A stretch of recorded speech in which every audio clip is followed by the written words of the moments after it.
darle lectura a los primeros 5 versículos. Ruth,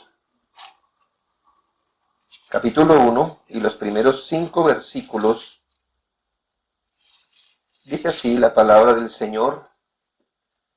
Aconteció en los días que gobernaban los jueces, que hubo hambre en la tierra, y un varón de Belén de Judá fue a morar en los campos de Moab, él y su mujer y sus dos hijos suyos. El nombre de aquel varón era Elimelech, el de su mujer Noemí, y los nombres de sus hijos eran Malón y Kelión. Efrateos de Belén de Judá llegaron pues a los campos de Moab y se quedaron allí. Y murió Elimelech, marido de Noemí, y quedó ella con sus 2 hijos, los cuales tomaron para sí mujeres moabitas. El nombre de una era Orfa, y el nombre de la otra Ruth, y habitaron allí unos 10 años. Y murieron también los 2, Malón y Kelión, quedando así la mujer desamparada de sus 2 hijos y de su marido. Vamos a mirar hoy el tema de la tragedia que experimentaron o que experimentó esta familia. Los primeros 5 versículos describen de muchas maneras lo que pudiéramos llamar una tragedia verdadera. Una hambruna presiona a una de las familias de Judá a pasarse a los campos de Moab para hallar cierto alivio a su situación. Y allí en tierra ajena pasan varias cosas irregulares. Sus hijos contraen matrimonios con mujeres extranjeras y mujeres gentiles, mujeres paganas, y allí en el transcurso de 10 años, además, el hombre de casa muere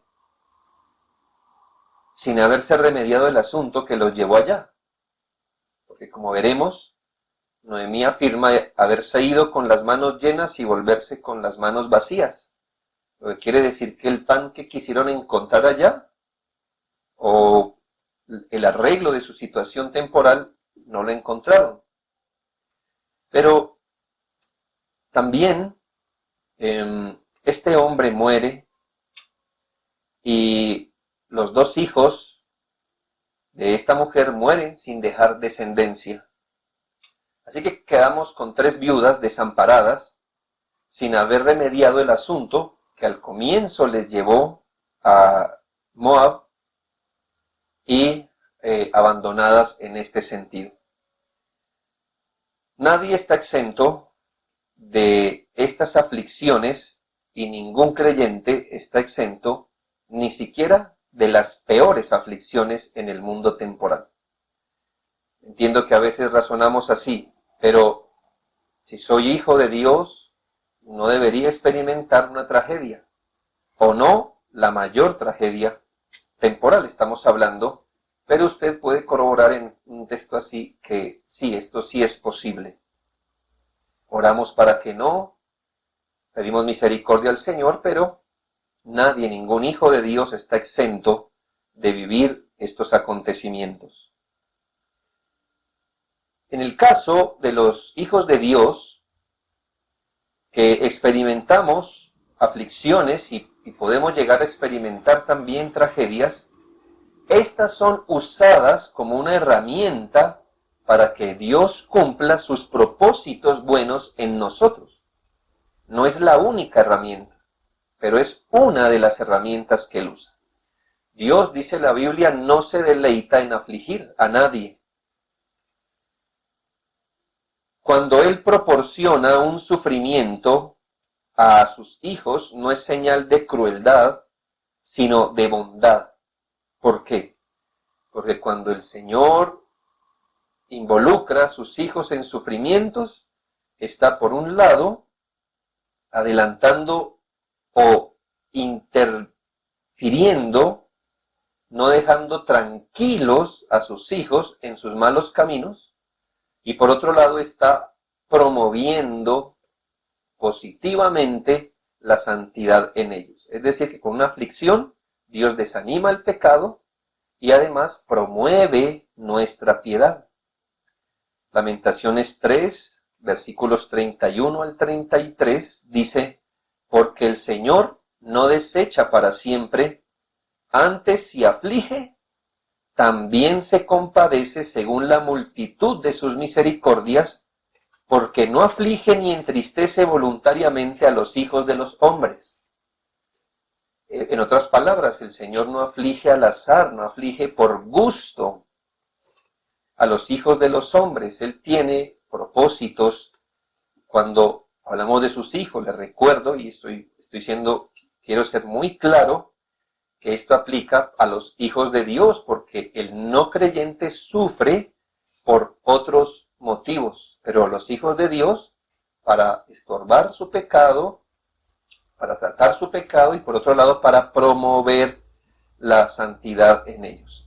Analicemos un poco la tragedia de esta familia y de allí vamos hallando un poco más el alcance de estas cosas para el bien de nosotros. Hablemos del hambre. Muchas veces en la Escritura vemos que el hambre o la escasez en el sustento ha sido una herramienta de Dios con múltiples propósitos. Y en esto debemos ser claros, hermano, porque no es tan fácil como que una persona pase una escasez y nosotros con toda claridad digamos: eso es por esto. Hay que tener cuidado, hermanos, cuidado.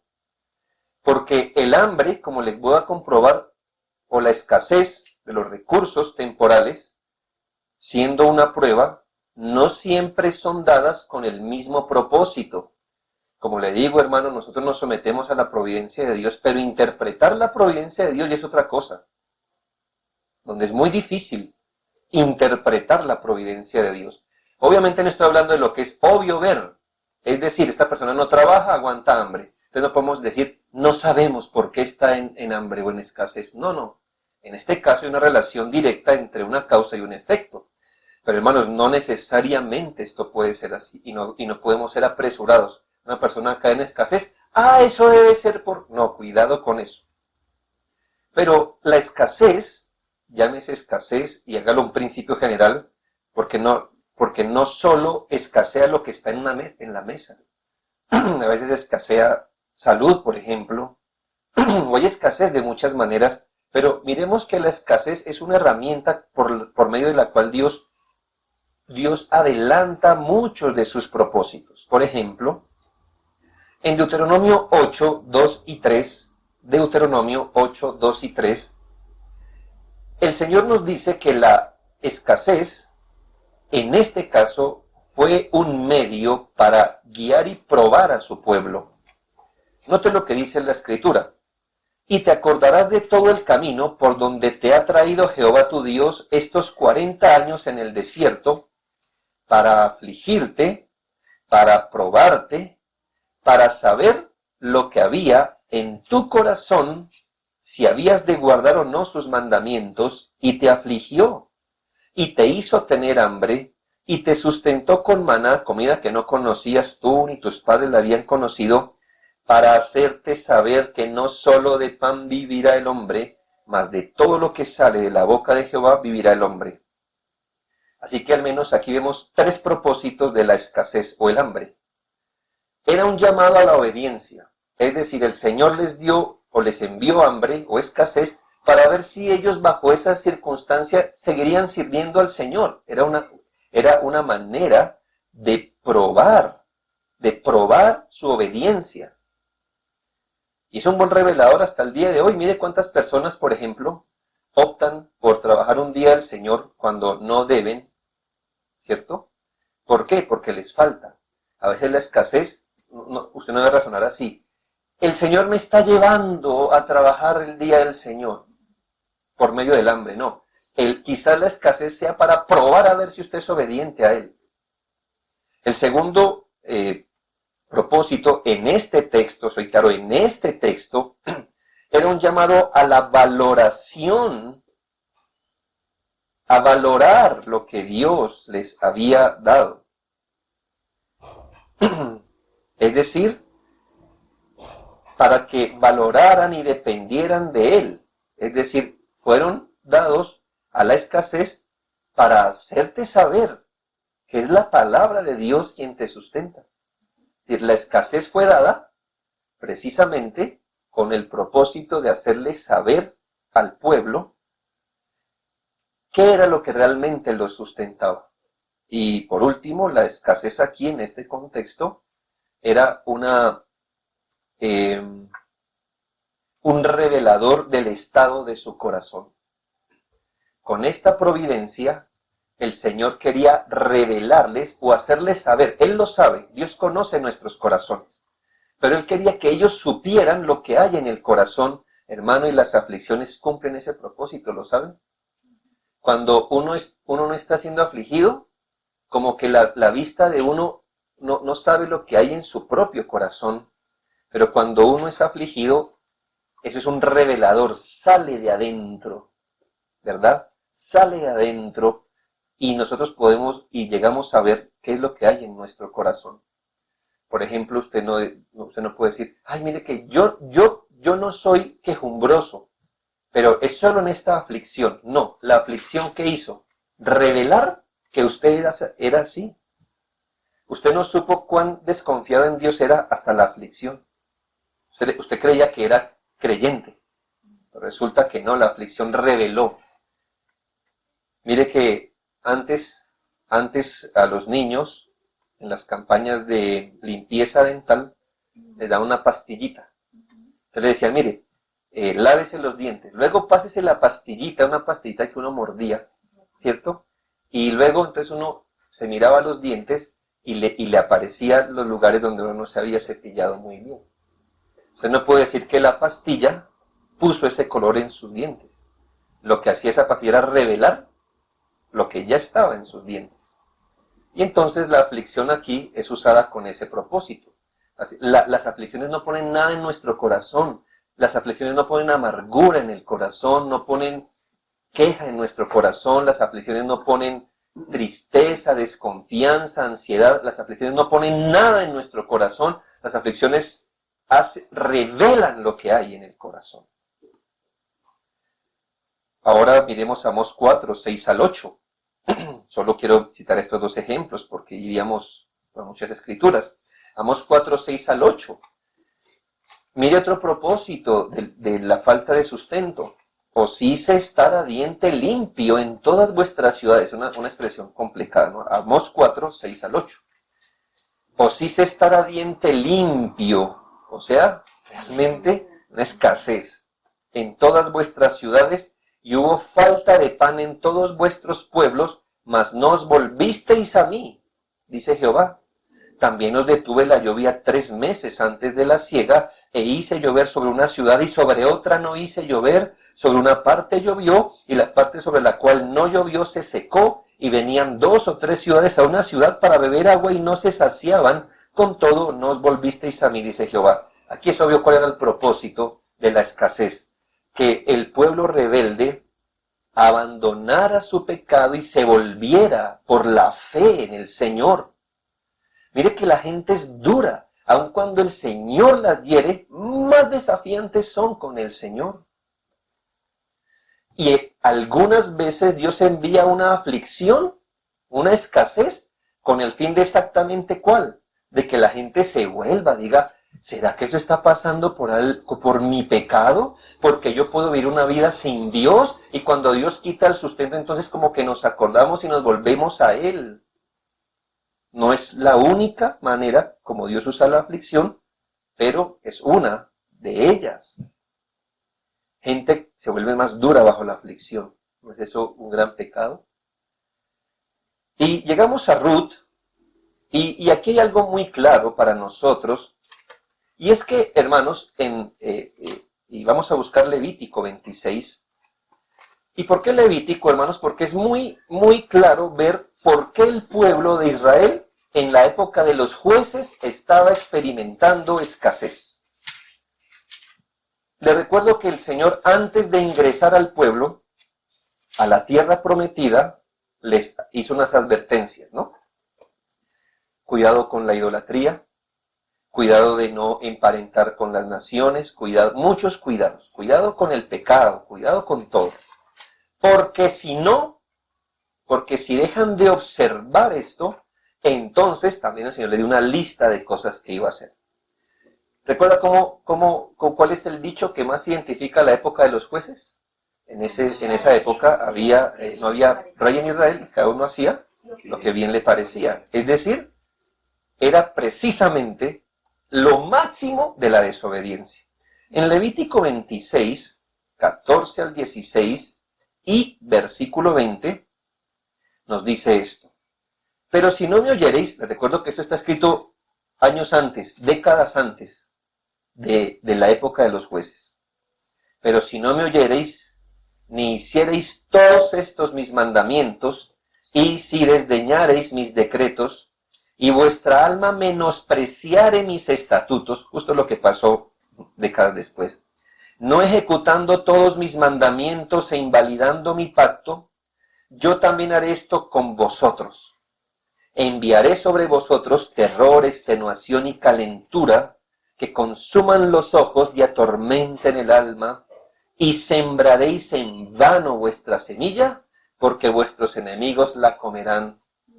Versículo 20, vuestra fuerza se consumirá en vano, porque vuestra tierra no dará su producto, y los árboles de la tierra no darán su fruto. El Señor lo profetizó décadas antes. Si ustedes pecan, yo traigo esto.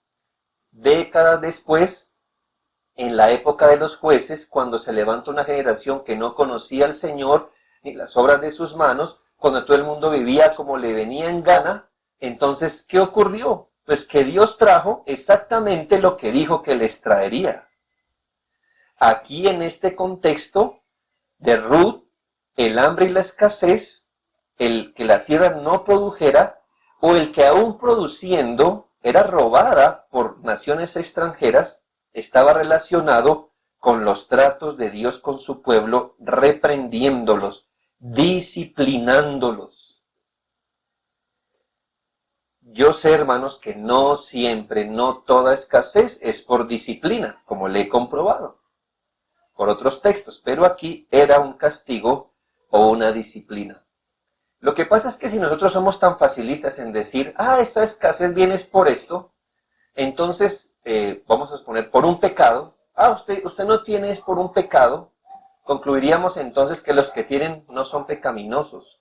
Y a veces la Biblia nos dice que los malos prosperan como ricos. Así que, hermanos, nosotros no somos quienes muchas veces para calificar por qué una persona o por qué nosotros estamos aquí, pero lo que sí es verdad es que Dios, el principio es que Dios adelanta sus propósitos con su pueblo a través de la escasez. Es una herramienta de Dios como se lo he podido comprobar. Ya miramos el hambre, ahora miremos la mala decisión de Elimelech. La mala decisión de Elimelech. Vea que las consecuencias del pecado de una nación pueden cobijar también a gente piadosa. Gente piadosa sufre cuando el Señor derrama sus disciplinas, ¿verdad? Es decir, el hecho de ser piadoso no los salvaguardó de la hambruna que hubo en Belén para esos días. Y esto alcanza a una familia del pueblo de Israel, la familia de Elimelech. Elimelech significa mi Dios es rey. Elimelech, mi Dios es rey, significa Elimelech. Noemí significa placentera, gozosa. Y el nombre de sus hijos es particular. Malón significa enfermizo o débil. Y Kelión significa consumido o el que languidece. Y entonces no sabemos realmente si este nombre se les puso al inicio de su vida, como piensan algunos comentaristas, o si se les puso para que los recordáramos por cómo vivieron, porque hay una genealogía donde los nombra de otra manera. Pero no importa. Si no fue su nombre de pila, llamémosle así, su nombre inicial, al menos podemos ver en qué consistió su vida. Malón, enfermizo y débil. Un muchacho que enfermaba demasiado, y que León, el que languidece. Así que no era un muchacho robusto y activo, sino más bien opacado. ¿Sí? Es una familia que Dios visitó con esa providencia. Pero lo que deseo resaltar por un momento es que quien tomó la decisión de irse fue Elimelec, el padre. ¿Qué significa Elimelec? Mi Dios es rey. Y lo que deseo resaltar es que parece que él no actuó de acuerdo a lo que era su nombre. Este hombre en su debilidad hizo lo que todos hacemos.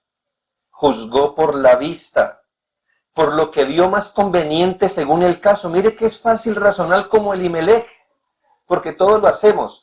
Hay hambre en la tierra, tengo unos hijos enfermizos, ¿qué hago? Pues si en otro lado hay pan, pues me voy donde haya pan. Mire que eso es lo más natural que nosotros hacemos. ¿Sí lo ve tan lógico que es? Es que la ventaja de razonar como Elimelec es que nosotros somos como él. Y es fácil razonar así. ¿Tengo necesidad? Sí. ¿Tengo hijos que sustentar y esposa? Sí. ¿Mis hijos están un poco enfermizos, débiles? Sí. ¿Allá hay pan? Sí. Me voy para allá. Este hombre en su debilidad juzgó por la vista, por lo más conveniente según el caso. Juzgó lo que es más lógico según su mente y lo que sus propios sentidos le comunicaron. La salida más a la mano era que si escaseaba el pan por un lado, pues tocaba salir a un lugar donde sí hubiera pan. Y aunque parecería una salida normal, y aunque la Biblia directamente no nos diga que estuvo mal, sí podemos afirmar que su decisión no fue del agrado divino. Su decisión no es una decisión de fe, sino de incredulidad. Y hay veces que la fe dice, vaya, como en el caso de Abraham, ve, sal. Y hay veces que la fe nos dice, quédese. Y aquí vemos que la decisión de él no se levantó de la fe en Dios, sino de lo que él juzgó conveniente según sus propios ojos. Tal vez era la decisión más inmediata, pero no necesariamente la más sabia. Entendiendo que esta providencia era dura, hermanos, no vamos a juzgar tan duro a Elimelec, porque por menos nosotros hacemos más cosas malas. Por menos que eso. Cristianos deciden cosas peores para su alma, por menos. Así que no seamos duros con Elimelec, pero está allí para nuestra instrucción. No siempre, atienda eso, no siempre, no digo no absolutamente, pero no siempre lo que está más a la mano es lo que Dios quiere que hagamos. No siempre la salida más inmediata, no siempre lo que está más a la mano, no siempre lo que es más fácil hacer es donde Dios nos quiere ver, pues Él nos quiere ver donde su palabra dice y no donde las providencias nos empujan. Entienda bien eso. Vamos a ir después en la aplicación sobre eso. Yo quisiera tener un poco aquí a Elimelec con mucha compasión, realmente no somos mejores que Elimelec, pero yo quisiera hacerle una pregunta aquí a Elimelec, si lo tuviéramos aquí al frente nuestro y le dijéramos, Elimelec, ¿cómo se llama la tierra que vas a abandonar? ¿Cómo es conocida la tierra por la que vas a abandonar? La tierra, bueno, la tierra prometida. La tierra que Dios prometió 400 años antes, te la prometió. Y esta tierra es el don que Dios les dio. Claro, no podemos decir eso lo mismo las demás naciones, pero a Israel Dios sí le prometió una tierra física. ¿Cómo se llama esta tierra, Elimelec? La tierra que Dios nos prometió. La tierra que Dios nos dio como una bendición. Muy bien. Elimelec, irte de allí no es una manera de despreciar lo que Dios te prometió y te dio.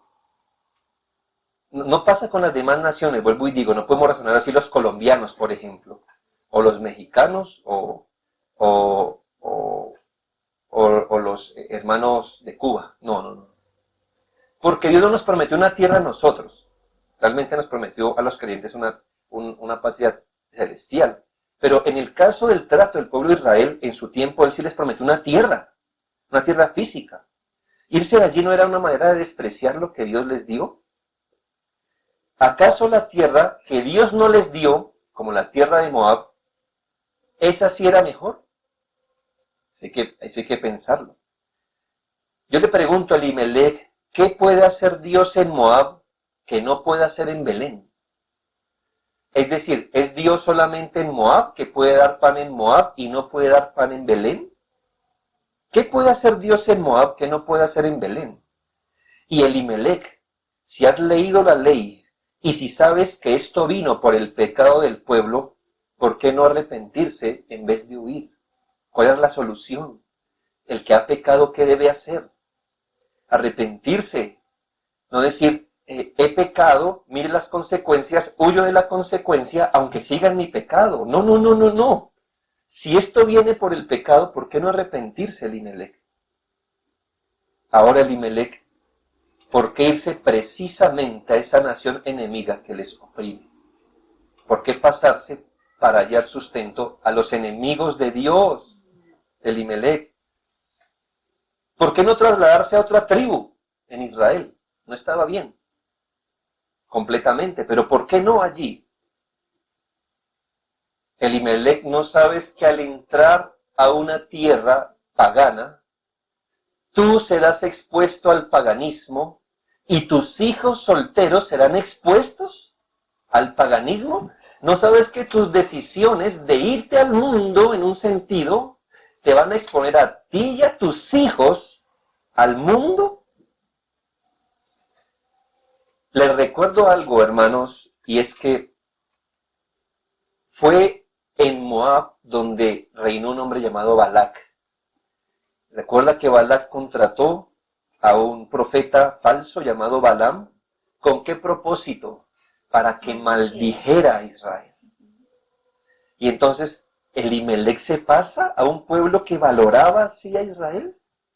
Les recuerdo que fue que como Balaam no pudo maldecir al pueblo de Israel, eso está en otro libro de la Biblia, fue y habló con el rey y le dijo, ¿sabe qué? Eso por esa vía ellos no van a resultar siendo malditos. No, haga una cosa, mande mujeres que seduzcan a los israelitas y verá que él los destruye. Eso se le ocurrió a Balaam y justamente eso pasó tanto que cuando en el pueblo de Israel se suscitó ese tipo de pecado, ¿sabe qué ocurrió? El Señor dijo, maten a todos los idólatras, y ese dio una mortandad inmensa en Israel. El Señor hizo colgar en un madero a los príncipes de Israel. Se llevó mortandad en el pueblo. Moab entonces ese es el lugar de pecado que odia al pueblo de Israel, que sedujo al pueblo de Israel, y es donde Elimelech fue por pan. Elimelech significa mi Dios es rey. Elimelech no hizo a Dios su rey en esto. ¿Acaso era solo nombre Elimelech? ¿Solo era su nombre? ¿Pero realmente no se sometía a Dios como su rey? Quizá Elimelech no confiaba completamente en Dios. ¿Acaso es de los que se llaman hoy día cristianos, pero no siguen a Cristo? ¿No es de los que le llaman Señor, Señor y no hacen lo que Él les manda? ¿No es igual a los que le confiesan, oh Dios soberano, pero al fin y al cabo son ellos los que se salen con la suya? Son soberanos, es su voluntad, es la soberana, no Dios en la realidad. Son preguntas sin resolver. La Biblia nos dice más bien el resultado de su determinación. Mire, yo no deseo confundir, y no es que los cristianos aquí estemos para enredar los asuntos. Entonces se cae esta escalera aquí abajo y entonces decimos, no, no, no, la salida no puede ser la más fácil. No vamos a levantar esa escalera aquí, porque no, la salida no puede ser la más fácil. ¿No? Hermanos, hay cosas de lo más obvio. Hay cosas que son de obediencia inmediata, lo que le quiero decir. Pero lo que le quiero decir sí es esto, que si las cosas fueran tan fáciles como la ven nuestros ojos, o como la razona nuestra mente, ¿para qué orar, hermanos? ¿Para qué orar? ¿Qué función tendría orar si simplemente se cae la escalera y yo la puedo levantar? Se cayó, la levanto. ¿Sí ve? Llueve, me tapo. Hay hambre, busco pan. ¿Sí? Si la cosa fuera así de obvia en la vida, ¿para qué orar? Pidiendo guía para qué hacer. Hermanos, las cosas, si fueran tan fáciles y obvias como las vemos a primera mano, no necesitaríamos al Señor para sortearlas. Así si hay hambre, pues me traslado. Si me persiguen, huyo. A veces la solución no será esa. Deberíamos no asumir nada en la vida y más bien depender de Dios. ¿Será este el caso? ¿Será una manera como Dios me está mandando salir de aquí? ¿O quizás es la manera que Dios me está probando para ver si aquí me quedo? ¿Sí? ¿Quién lo sabe? Difícil, ¿no? Pero Dios nos trata así. No es tan fácil como decir, aquí me voy. Y disponemos de nuestra vida como si Dios no fuera nuestro rey. Finalmente no sabemos si otras familias también hicieron lo mismo que Elimelec, pero sí sabemos que el gran parte o el grueso del pueblo permaneció allí hasta que Dios volvió a dar pan a su pueblo. ¿Sí ve? Que no es lo que todos deberíamos hacer. ¿Qué garantiza algo en este mundo temporal? Es lo que uno se pregunta. Buscando un futuro mejor, Elimelec encontró la muerte, sus hijos encontraron la muerte. Años después, una viuda pobre regresa a la casa del pan, donde Dios dio pan nuevamente, para todos. Huir, solo basado en las circunstancias y no por la bendición de Dios, no es señal de sabiduría, a veces es señal de ánimo inestable, desconfiado y descontento. ¿Cuántas veces buscamos un futuro mejor a la luz de la situación que vivimos, olvidando que Dios es nuestro Rey? ¿Qué tal la lección para Noemí? Perderlo todo para aprender que Dios es Rey.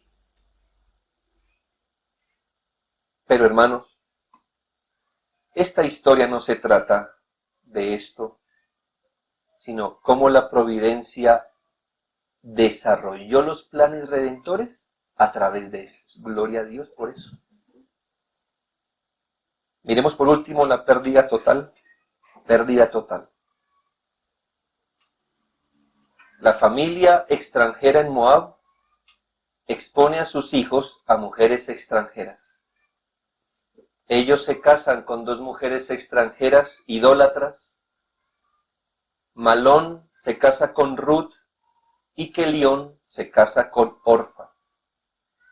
El total de años que vivieron en Moab fueron 10 años. Pero, ¿qué dio término al tiempo de estadía en Moab? Bueno, reconocemos que en el orden que lo presenta la Biblia, Elimelec murió primero. Noemí aún no estaba desamparada. ¿Por qué? Porque le quedaban dos hijos varones que estaban casados y entonces, ¿qué podía salir mal? Dos hijos varones, ya casados, próximos pues a tener una descendencia, ¿no es así? Pues entre más familia, quizá más varones, pues ella no se vería afectada completamente. Pero ellos también mueren allí y mueren sin dejar descendencia. Es un trato durísimo si usted lo piensa bien. Y es que el pecado resulta quitando lo que prometió. Se fueron por pan, pan nunca hubo. Dos hijos mueren habiendo estado en yugo desigual y en desobediencia. Puede ser que en ese transcurso ellos le hayan enseñado los caminos de Dios a sus esposas, pero vemos que al menos en una, esa enseñanza no prosperó porque ella se volvió a su parentela y a sus dioses.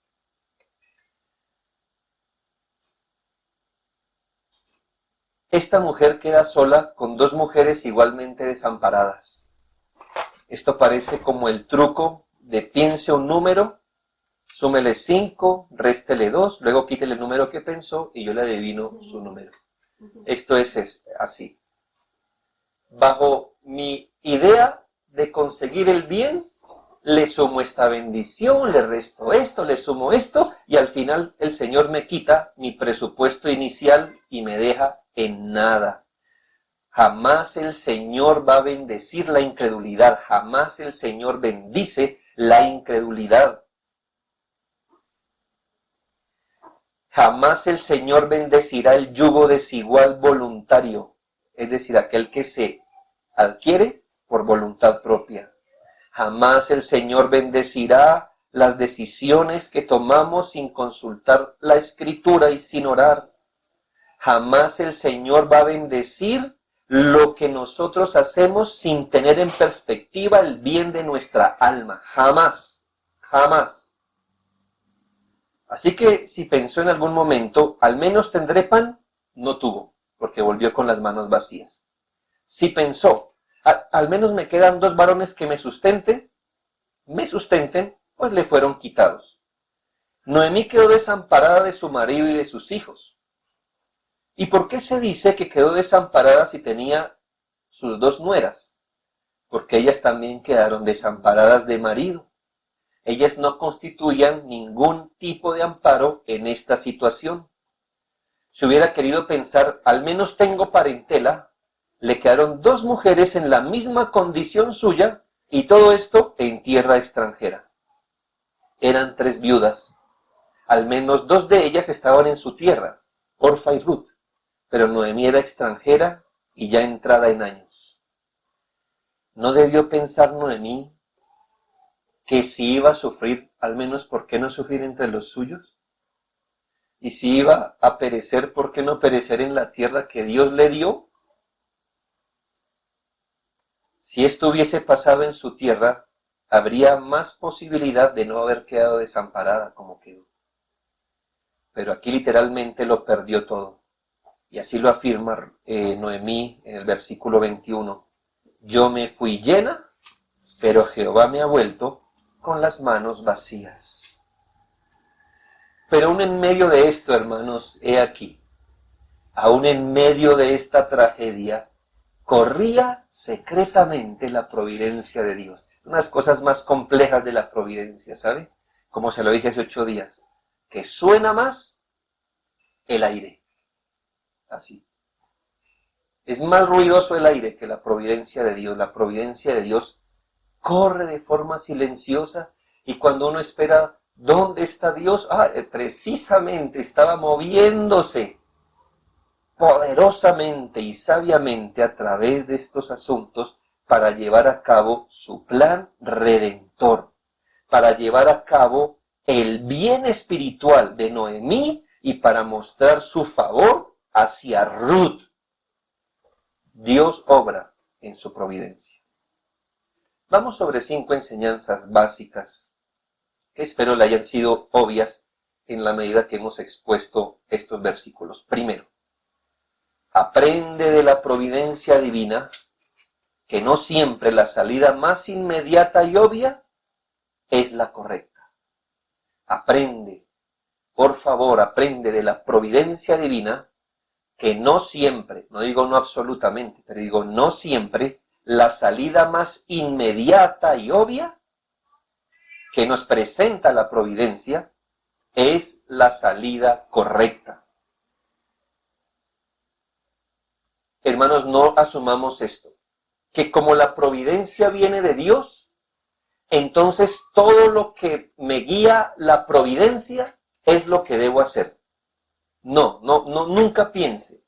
Porque como le comprobé al comienzo, Dios manda sus providencias por distintos motivos. La salida no es siempre lo que la providencia nos dice. No siempre. Le pongo un ejemplo muy frágil. Todos creemos en la providencia de Dios, ¿no? Es decir, que todo está de acuerdo a la voluntad de Dios. Le pongo este ejemplo. Usted está pasando por gran necesidad, realmente no tiene nada. Hoy, por ejemplo, no tiene nada que desayunar. Oh sí, no, estoy aguantando necesidad. Usted ora al Señor, Señor, bendice, por favor, no me dejes desamparado. Usted ha hecho lo que bien ha podido para ganar su sustento, pero eso es lo que hay hoy, nada. Usted ora al Señor, Señor, provéeme hoy. Entonces se levanta esa mañana, va a la calle, está orando, y de pronto ve que a un hombre se quiere meter unos billetes al bolsillo y se le cae allí. ¿Cómo razona usted?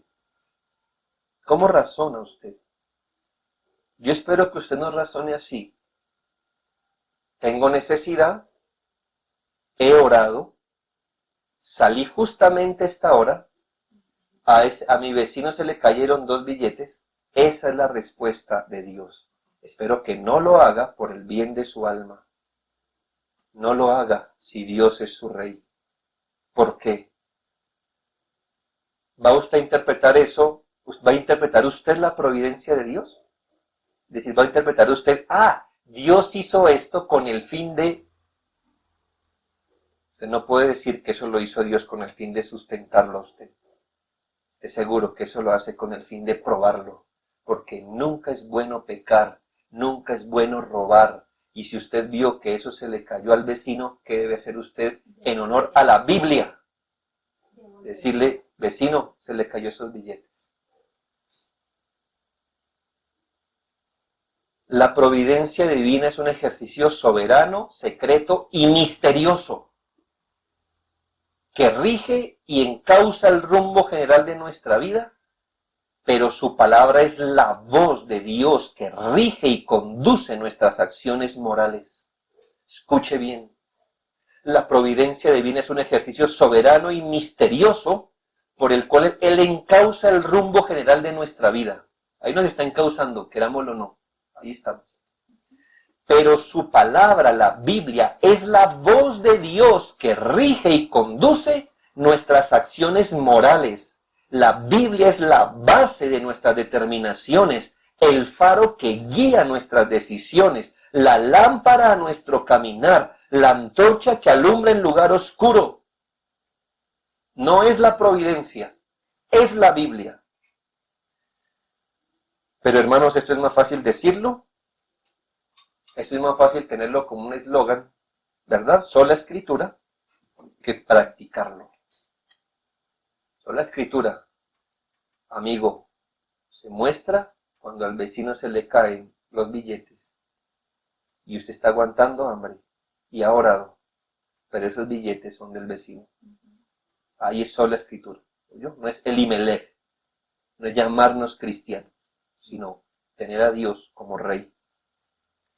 Dice Thomas Watson en su tratado de teología, hablando de la providencia, hay que tener en cuenta la providencia divina, pero nunca hemos de hacer de ella la regla de nuestras acciones.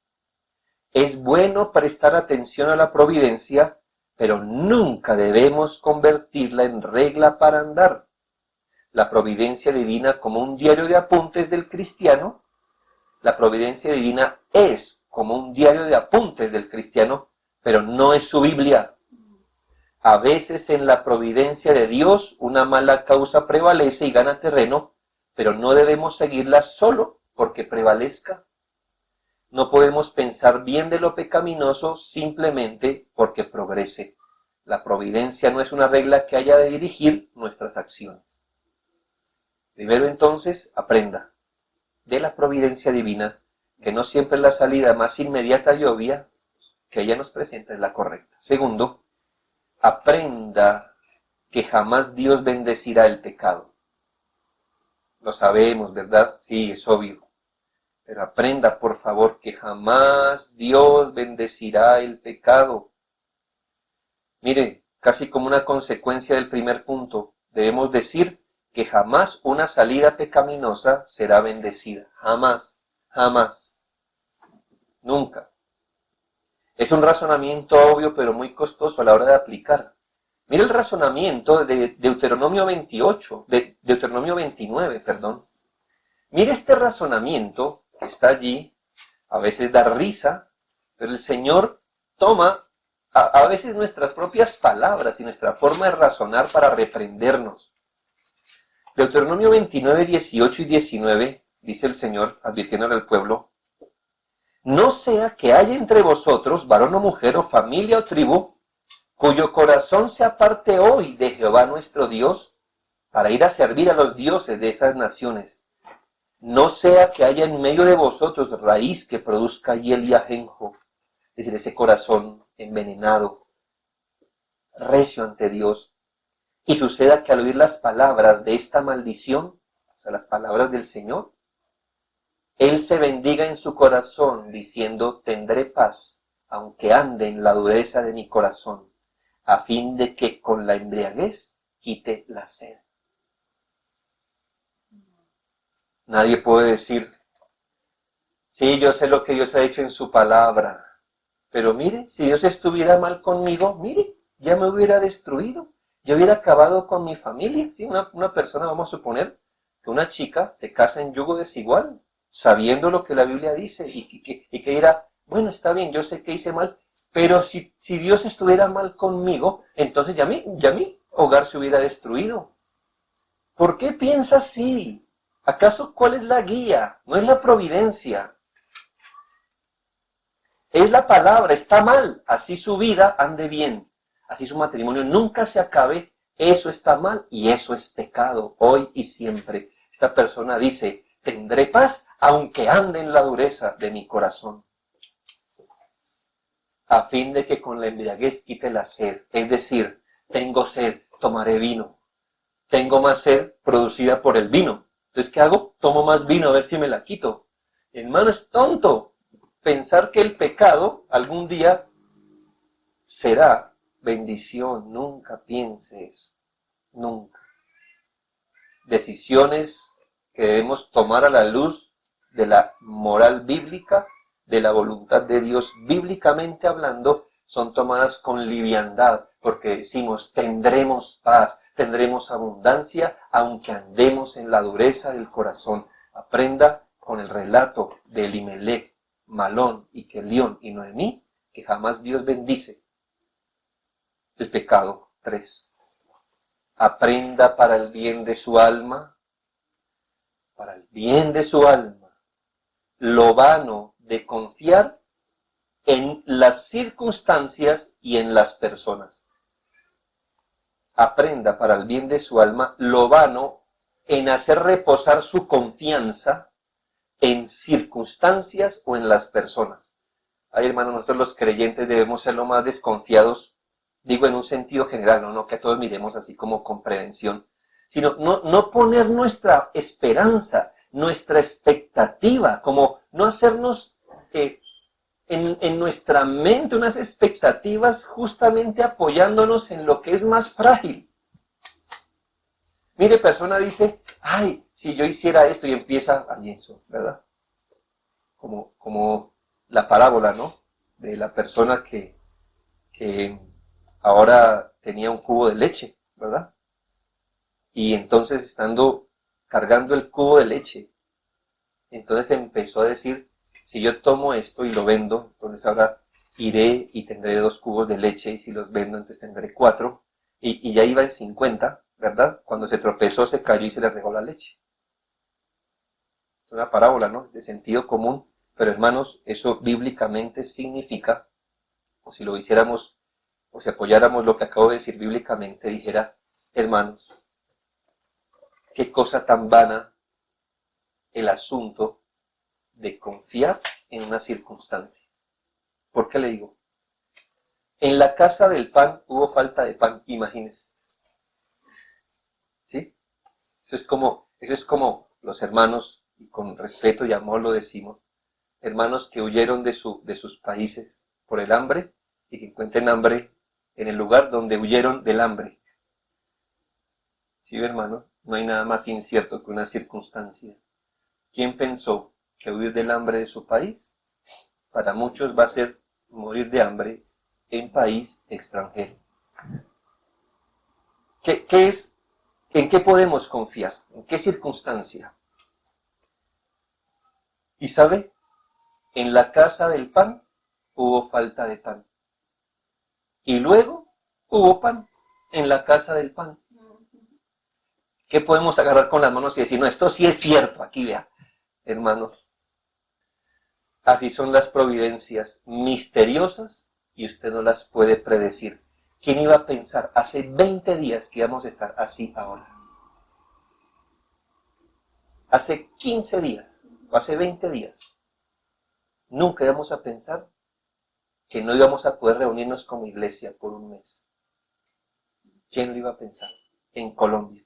Cuando diríamos, ¿qué puede cerrar las iglesias? ¿Persecución? Todavía no, ¿no? Y estábamos ahí, no, las iglesias, y marchábamos y estas cosas, ¿verdad?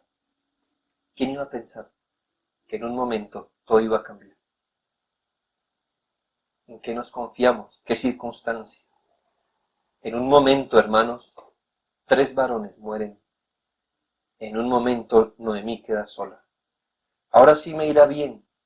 O no. Pero tampoco podemos decir, ahora sí me muero. No sabemos. El apóstol dijo, aquí yo ya muchas veces ya perdí la expectativa de quedar con vida. Y el Señor lo salvó y no murió nunca de lo que él pensó que iba a morir. En un naufragio, por ejemplo.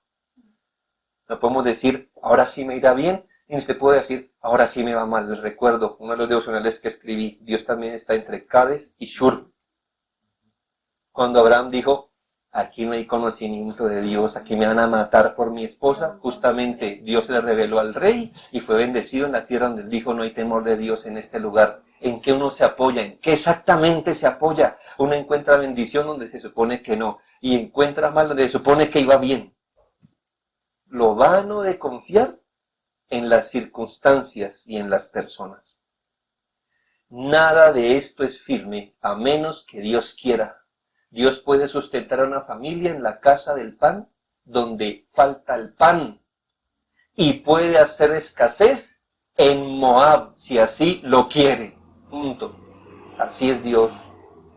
Todos debemos aprender a fiar nuestra vida en Dios y en nadie y en nada más.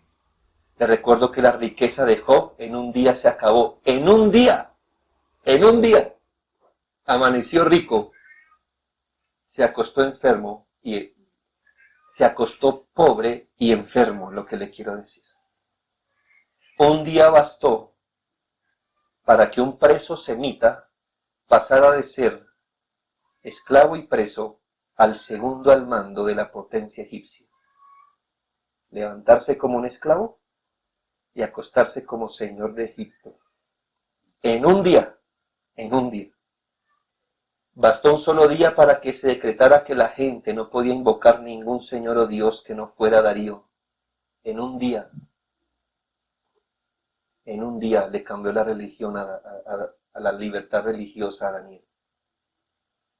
Bastó una noche para que el corazón duro de Faraón rogara para que los israelitas se fueran y les dio plata para que se fueran. En una noche el ángel de Jehová mató a 185,000 asirios y libró de una muerte segura a Judá cuando las madres estaban comiendo a sus propios hijos para sobrevivir. En una noche Dios hizo eso. Bastó un día para que Adán perdiera su dignidad y con él toda la humanidad cayera en pecado. Si hay algo incierto, son los hombres y las circunstancias. Jamás se apoya en un hombre ni en las circunstancias. Eso es el báculo más débil y podrido en el que uno puede confiar. No, daré estudio a mi hijo para que él entonces a los años, ¿qué sabe usted?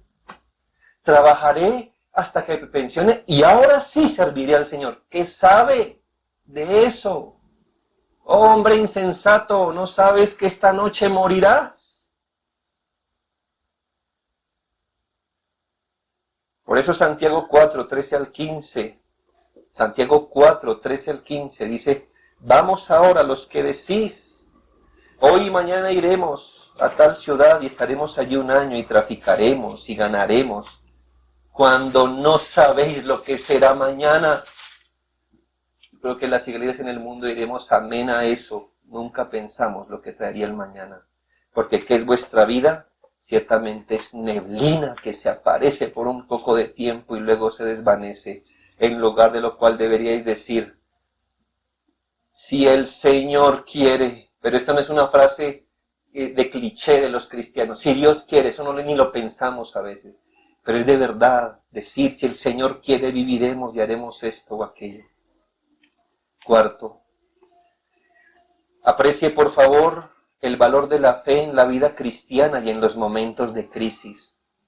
Es decir, aprecie en este episodio, aprecie en lo que ve en Elimelech, aprecie en lo que ve en Noemí, por favor, aprecie lo que les faltó. Y aprecie y valore la fe en los momentos de crisis. ¿Qué hubiera cambiado la historia de ser una tragedia a ser una providencia más favorable? Yo no lo digo en cuanto a lo que Dios tenía planeado en su soberanía. Lo digo en cuanto a nuestra responsabilidad. ¿Qué hubiera cambiado la historia? Que Elimelech hubiera esperado en Dios. Dios hubiera ejecutado su plan. Bien, ¿verdad? A través de vos, sin necesidad de irse allí. ¿Sí me hago entender? O sea, no lo digo en cuanto a lo que Dios tenía planeado, sino en cuanto a nuestra responsabilidad. Si ese hombre se hubiera movido en fe, quizás hubiera muerto, pero dejando un testimonio de haber vivido en fe, como mueren y como deberíamos morir todos los creyentes. Escuche esto, Hebreos 11:39. Y todos estos, aunque alcanzaron buen testimonio mediante la fe, no recibieron lo prometido. Imagínense. Estos hombres murieron habiendo dejado un buen testimonio ¿de qué? De su fe. Aunque ¿qué? Aunque no recibieron lo que se les prometió. El hombre, escuche este axioma, el hombre de fe será recordado por su fe, aunque nunca reciba lo que espera. Si bien no será recordado por lo que recibió, sino por la fe. Pero el incrédulo será recordado por su ausencia de fe, a pesar de que obtuvo lo que deseó. Ahí está el valor de la fe. Qué importante es la fe. Fe en el Señor, fe en sus promesas, fe en su juicio, en su dirección y en su sabiduría. Y por último, Dios puede sacar un bien mayor de un terrible mal, aún de las tragedias. Dios puede sacar un bien mayor de un terrible mal, aún si ese terrible mal fueran tragedias. Yo quiero ahora parar aquí a la hermana Noemí y preguntarle, luego de años de dolor, de ver morir a su marido, a sus 2 hijos, de quedar desamparada, yo le pregunto, recuerda que una vez ella dijo, no me llamen Noemí, placentera, llámenme Mara, amarga, amargura, en amargura. Yo le quiero preguntar a Noemí si pensaba que en algún día diría al revés, no me llamen más Mara, llámenme Noemí, porque me he regocijado en el Señor, porque tengo un descendiente varón en mis manos, porque estoy muriendo en buena vejez y en abundancia, en casa del esposo de una mujer que la trató como una madre. ¿Usted cree que ella pensó eso algún día? Todo eso junto no, yo creo que no. De un día decir, no me llamen nunca Mara, llámenme Noemí, porque me estoy gozando. Tengo un hijo en mis manos. Muero en abundancia, amparada bajo las alas de un hombre piadoso, bajo una mujer que me hizo como su madre. ¿Usted cree que no me hubiera dicho, sí, si eso es posible? Se lo hubiera tomado cuando estaba sufriendo. Yo creo que ni un 1% de eso ya pensó tener. Pongámosla más difícil, Noemí. ¿Qué dirías si te digo que en la 4ª generación tuya, Dios levantará un hombre conforme a su corazón, que será tipo del Mesías prometido? No, eso está peor. Él nunca lo pensó así. Exactamente fue eso lo que Dios hizo, porque Dios puede levantar el mayor bien del peor mal. Nosotros los creyentes tenemos unas promesas más enormes de lo que le he puesto a pensar de Noemí. ¿Qué tal la gloria temporal que se nos promete? Primera de Pedro 5:10, mas el Dios de toda gracia, que nos llamó a su gloria eterna en Jesucristo, después que hayáis padecido un poco de tiempo, mire esta bendita promesa temporal, Él mismo os perfeccione, afirme, fortalezca y establezca. Hermanos, Dios puede hacer eso con su iglesia en este periodo. No sé si es el más negro que usted ha vivido o uno de los más, pero hermanos, después que hayáis padecido un poco de tiempo, se puede creer que Dios nos puede levantar de esta circunstancia perfeccionados, afirmados, fortalecidos y establecidos. Una persona puede decir, me queda muy difícil pensar eso, pero es precisamente lo que ve la fe. ¿Y qué tal esa inmensa promesa que nos espera en el futuro en Romanos 8:18? Ya no es una promesa del presente, de fortaleza, de establecimiento, pero miren el futuro, Romanos 8:18.